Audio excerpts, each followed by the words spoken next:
Taon-taon, parami ng parami sa buong mundo ang mga taong naaapektuhan ng sakit na diabetes. Ayon sa DOH, aabot sa 380 million ang magkakaroon nito sa year 2025 sa buong mundo. Halos ilang porsyento rin ang mga taong nabibilang sa mga hindi nakakaalam na sila ay may diabetes. Marami ang nagiging bunga sa pagpapabaya sa sakit na diabetes. Mga komplikasyon na nagreresulta sa pagkabulag, pagkasira ng kidney, atake sa puso at pagkaputol ng paa. Gaya na lang ng isang taga-Quiapo na may diabetes. Itatago natin siya sa pangalan ng Mang Lucas. Si Ma'am Dali at saka ang kanyang asawa ay taga-Quiapo sila. Naghahanap sila ng lunas doon sa kanilang tatay. Pinakita yung picture. Nung una, honestly, para akong nadudual kasi doon sa picture. Hindi kaya ng sikmura ko. Nangingitim na talaga. At sabi nila, ang pinanggagamot nila, Sonrox. Unti-unting lumalala ito. Nabubulok at may masamang amoy.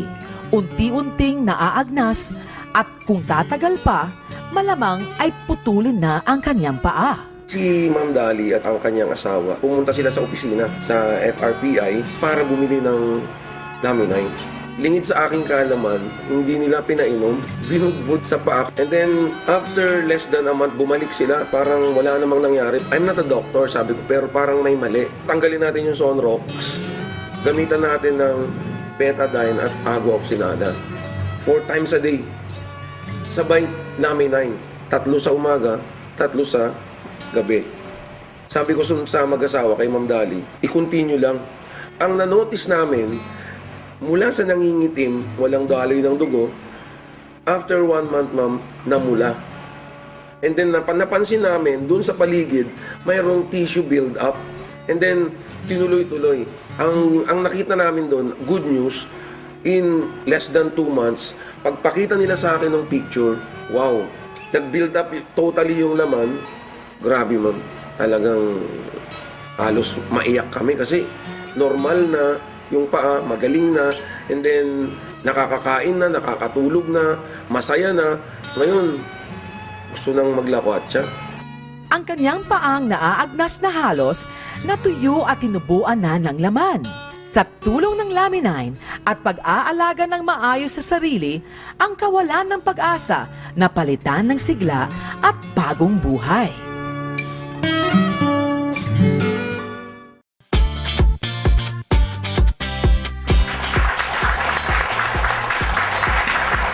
You're back on Be Alive, and today we are going to discuss diabetes.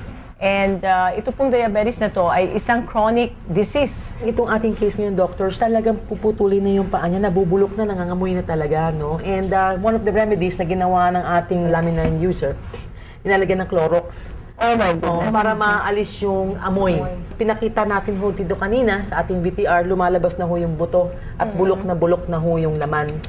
But after taking Laminine for a certain period of time, ay tumubo ulit yung laman. Wow. At nabuo yung paa. And Dr. Ramirez, you are a surgeon. What can you say about laminine and all this gangrene? Well, diabetic gangrene or diabetic ulcers is actually one of the dreaded disease that can complicate diabetes. No, we get like 1 every day for amputation in the Philippine Orthopedic Center.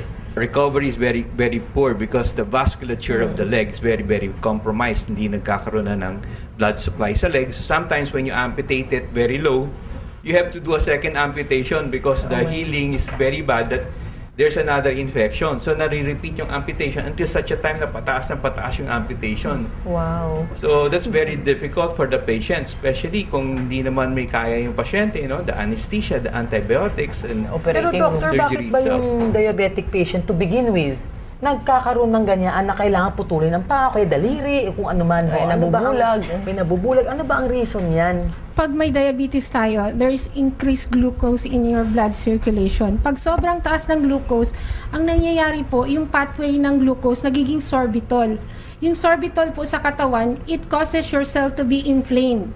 So pag may inflammation, that is the root cause of the complication ng diabetes. Pag inflamed, yung blood vessel na pinakamaliit, pag namaga po yan, wala na nagpa-pass through na blood supply. Pag walang blood supply, ibig sabihin walang delivery ng oxygen, walang nutrient. So, ang diabetic foot gangrene is a series of event. Yung pasyente, yung nerve niya unang natamaan, hindi niya naramdaman na nagkasugat siya. Kasi wala siyang pakiramdam. Doon na papasok yung infections. Doctor, based on your experience, when that happens, what does Lamine do for that person? The fibroblast growth factor that's active in diabetes is the fibroblast growth factor number 21.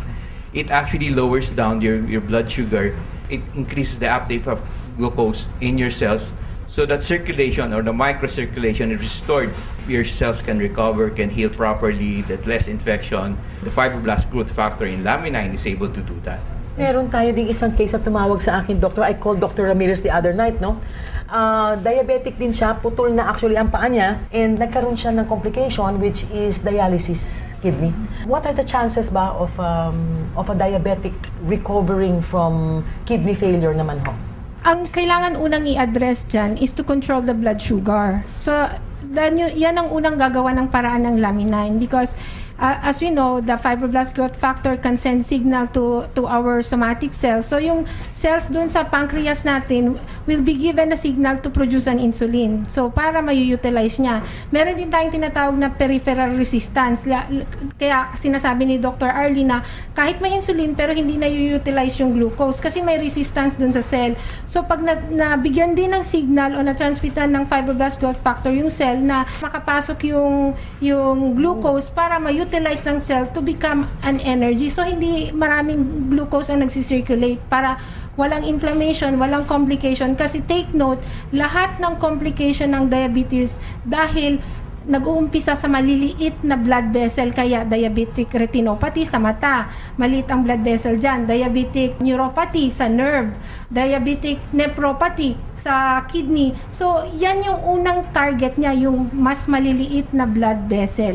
Ay, nakakalungkot na nakakatakot, pero kaya nga po kailangan talaga bago pa magiging kung merong history, no, may genetic history ng diabetes, I think maganda mag-preventive na.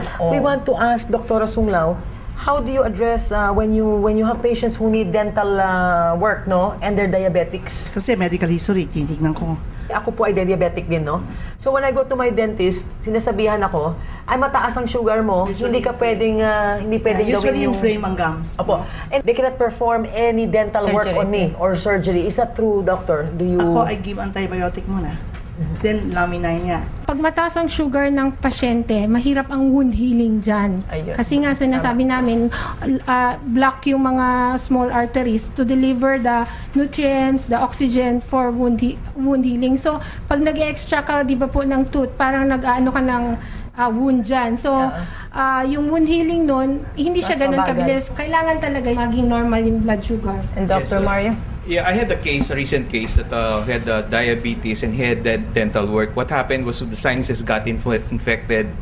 There was cholesteatoma, what we call a collection of pus already in the sinuses, and we had to drain that. So it became complicated from a simple dental work.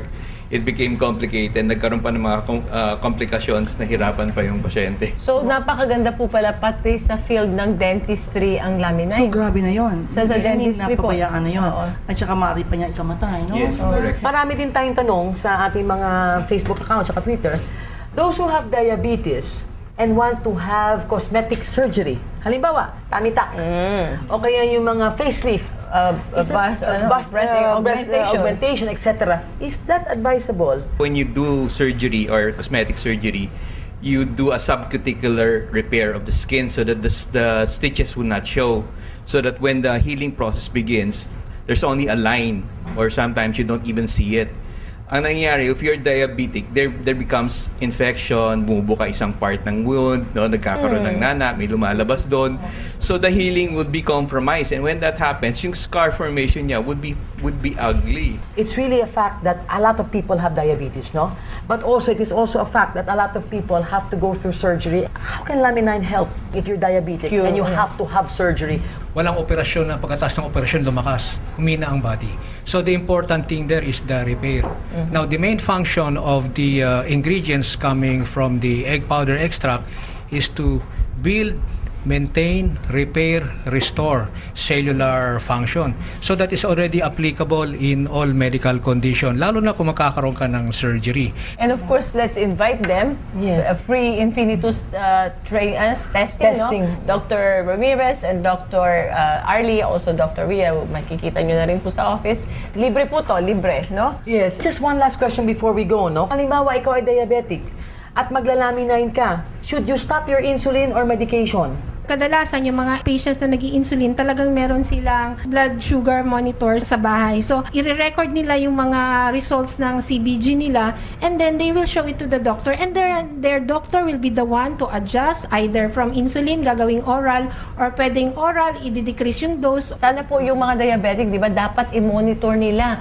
Kasi hindi mo alam na bumaba na pala yung sugar niya, hindi pa niya alam, tapos umiinom pa siya ng gamot na pampababa. So, it's very important na pag mineasure mo, kung minsan nagtitipid sila dahil mahal yung mga strip, yung mga ganon. But it could save your life. So, tama ho yung sinasabi ni Dr. Rhea na laging kailangan minomonitor, no? As we mentioned on our opening spiel, we will backtrack a bit sa mga storyang nagbigay sa atin ng heartwarming experiences nitong Season 3. Tunghayan sila sa aming pagbabalik.